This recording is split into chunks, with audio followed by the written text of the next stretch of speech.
So I wanted to do a quick video after some of the news we heard today about Yale phasing out over time its use of gender affirming care. And I think it's obviously a reaction, and they even say this reaction to some of the things we're seeing on a federal level. And I just, I do a lot of podcasts and I interview quite a large number of people, and not everyone makes you change your mind or rethink a stance that you have. But the point of a lot of those podcasts is that we see the people behind the policies that we're talking about. And so, I was one of those people who kind of fell into that category of this isn't real, right? Like you see on social media, the people that are obviously something's not quite right, and they're talking about their this pronoun and that pronoun, and they're changing their gender and changing their sex.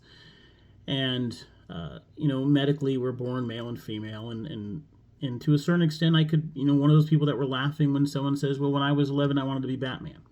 And we likened this idea of being trans or a young person changing their sex to something as simple as that. And I'm guilty of that, and I think many of us are guilty of that, and that's completely understandable because we base our beliefs on what we know. And when we were that age, we thought we were everything. We can fly or whatever, be a cat or whatever it was. And so when we get complicated issues and we use social media to feed into how we feel about those complicated issues, well, social media is garbage. Social media is about clicks. It's about extreme examples, people becoming cats and people becoming, changing their mind and crazy colored hair and alterations and all these other things. And it doesn't give us an accurate representation of what these issues really are. And so in doing the interviews and the podcasts that I get to do, which is an amazing privilege because I've met some truly amazing people that have been through unbelievable things, I got to interview a young man who's now 19, a college student, well-adjusted, seems to be doing really, really well, but he got to show his story. And when I did the interview, I was specific in that I wanted to have a parent there because I didn't want it to be this generational, if you're not with us, you're against us, and if you don't agree with me, you're transphobic and all that nonsense that we hear, because it's simply not the case. You can have a view on these issues without being transphobic. You could have a view on these issues without thinking somebody is crazy. But having a parent there who is, I think, about my age, maybe a few years older, I'm not exactly sure, giving his experience, in life experience, who grew up with our generation, it was a different viewpoint. And it really helped me to see, not to change my mind, not to believe that, young children should have puberty blockers or there should be surgeries done. But it helped answer a few questions for me. One is that for the vast majority of people who make this decision to transition from male to female or female to male, it is not they woke up one day and decided to be something else. They were not male and said, I feel like a female. In fact, they very likely spent most of their young life just not feeling normal, not feeling right in their skin. It wasn't a female that said, hey, I feel like I'm a boy. It was, I just don't feel right. And that can last up until puberty, where you go from I don't feel right to I now have physical manifestations of something I don't believe I am. If you believe you're male and you're having breasts grow in, you're like, what's going on here? Like, I'm embarrassed to be this. If it's the opposite or the other sex, it's the same type of confusing feeling for a 12, 13, 14-year-old. And that's where it becomes not just I don't feel right. This is I actively feel hate for my own body. I despise my own body. And hearing their story, I don't want to go through the details of their story, but it dealt with often suicidal behavior. It dealt with a father who explains waking up every day with a pit in his stomach, hoping that his son is still alive. Serious mental health issues. And if a critic may say, well, there was mental health issues that led to this, I would make the other argument that somebody who is constantly not feeling right in their own skin is going to have mental health issues. And so that was the first aspect of understanding other people's experience. The second aspect for me was understanding what gender affirming care is. And yes, that's a therapy and that's mental health support, but it's also puberty blockers.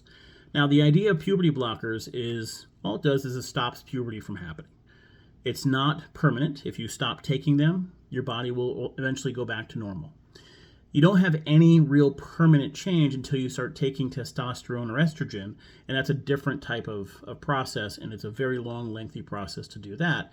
I think the average person thinks that these people at 13, 14, 15 years old are having surgeries to alter their body, and that's simply not the case. In fact, the vast majority never really have a surgery until they're past 18, and if it's breast reduction surgery, that happens, but it's not a huge number that happens. The truth of the matter is this is not something that drastically alters your body forever until you get to the more serious aspects. And to get to those more serious aspects, we're talking about many, many doctors, many, many therapists that have to sign off, parents who have to sign off. This is not a simple process. This is not you wake up one day and change your mind kind of thing.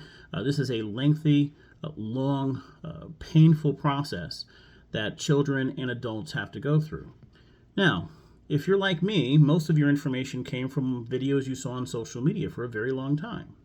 It takes some time and takes some work to look at this in a larger way.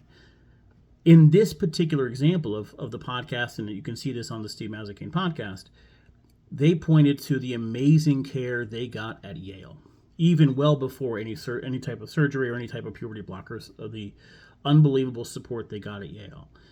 And that's what's at risk right now. And I don't know that I'm sitting here saying my mind is completely changed, that I'm 100% on board, that everybody should have access to everything, because I'm not. But I think we have to leave professionals in a position to be able to make that decision on a case-by-case basis.